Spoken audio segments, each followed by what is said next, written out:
આજે શહીદ દિવસ સુખદેવજી ભગતસિંહ અને રાજગુરુની જ્યારે શહીદ દિવસ મનાવવામાં આવતો હોય તે અંતર્ગત આમ આદમી પાર્ટીના કાર્યકર્તાઓ તેઓની પ્રતિમાને પુષ્પાંજલિ અર્પણ કરી। અરવિંદ કેજરીવાલની ધરપકડ થઈ અને એ ધરપકડ થતાની સાથે જ આ લોકો આજે વિરોધ કરી રહ્યા છે, સૂત્રોચ્ચાર કરતા છે। મિત્રો, પોલીસ દ્વારા તેઓની પણ અટકાયત કરવામાં આવી છે। શહીદ દિવસ નિમિત્તે વડોદરા શહેરમાં આમ આદમી પાર્ટી દ્વારા ભગતસિંહ ચોક ખાતે શહીદ ભગતસિંહની પ્રતિમા ઉપર પુષ્પાંજલિ અર્પણ કરવામાં આવી છે। ત્યારબાદ અરવિંદ કેજરીવાલની ધરપકડને લઈને સરકાર વિરોધી સૂત્રોચ્ચાર કરતા પોલીસે આમ આદમી પાર્ટીના પ્રમુખ સહિત કાર્યકર્તાઓની અટકાયત કરી છે। ભગતસિંહ ચોક ખાતે વિવિધ રાજકીય પક્ષો દ્વારા પ્રતિમાને પુષ્પાંજલિ અર્પણ કરવામાં આવી છે। વડોદરા શહેરના આમ આદમી પાર્ટીના પ્રમુખ સહિત કાર્યકર્તાઓ એકત્ર થઈ અને ભગતસિંહની પ્રતિમાને પુષ્પાંજલિ અર્પણ તો કરી, પરંતુ દિલ્હીના જે અરવિંદ કેજરીવાલની ધરપકડ થઈ તે અંતર્ગત સરકાર વિરુદ્ધ સૂત્રોચ્ચાર કરતા તેઓની અટકાયત કરવામાં આવી છે।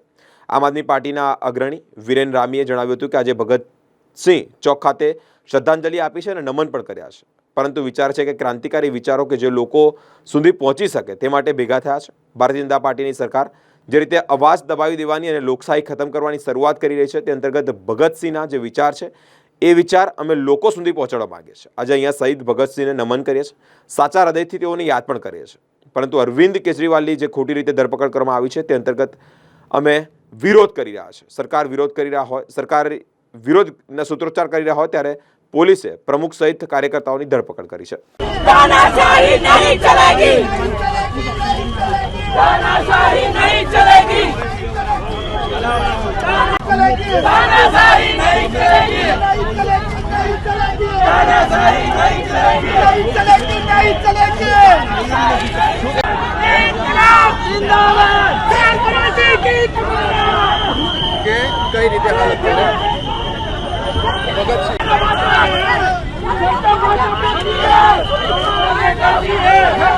करती है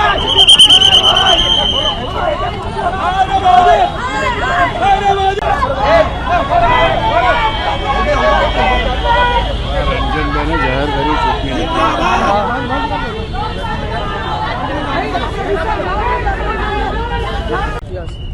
ભારતની આઝાદીમાં જેને રાષ્ટ્રપ્રેમ અને રાષ્ટ્રભક્તિ માટે હસતા હસતા જેણે પોતાનું જાન ન્યોછાવર કરી દીધી છે એવા ભગતસિંહજી સાથે સાથે સુખદેવજી અને રાજ્યગુરુએ આજે જ તમે જોઈ શકો છો કે જ્યારે એમનું હસતા હસતા પોતાના જાન ન્યોછાવર કર્યા છે, ત્યારે આજે અમે આમ આદમી પાર્ટી વડોદરા શહેર દ્વારા આજે અહીંયા એમને શ્રદ્ધાંજલિ આપી છે, નમન કર્યા છે અને એમના જે વિચારો છે કે જેમના ક્રાંતિકારી વિચારો કે જો લોકોના જન જન સુધી પહોંચી શકે, આજે તમે જોઈ શકો છો કે ભારતીય જનતા પાર્ટીની તાનાશાહી સરકારે જે રીતે અવાજ દબાવી દેવાનો અને લોકશાહી ખતમ કરવાની શરૂઆત કરી છે, ત્યારે આ ભગતસિંહના જે વિચાર છે એ વિચારને અમે લોકો સુધી પહોંચાડવા માટે આજે અહીંયા નમન કરી અને સાચા હૃદયની અંદર અમે એ લોકો સાથે દિલથી સદૈવ રીતિથી આજે અમે ભગતસિંહને નમન કર્યા છે।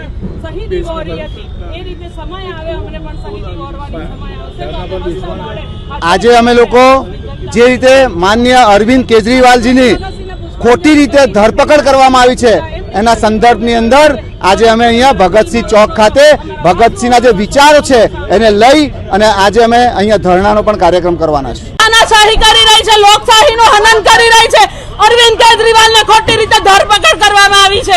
અરવિંદ કેજરીવાલ સત્યની સાથે છે, અરવિંદ કેજરીવાલ સચ્ચાઈની સાથે છે। જો આ ભારતીય જનતા પાર્ટીની તાનાશાહી સરકાર તમે જોઈ શકો છો કે જેને ઈડીના હાથમાં રાખી અને અત્યારે જે રીતે પોલીસના હાથમાં રાખી છે।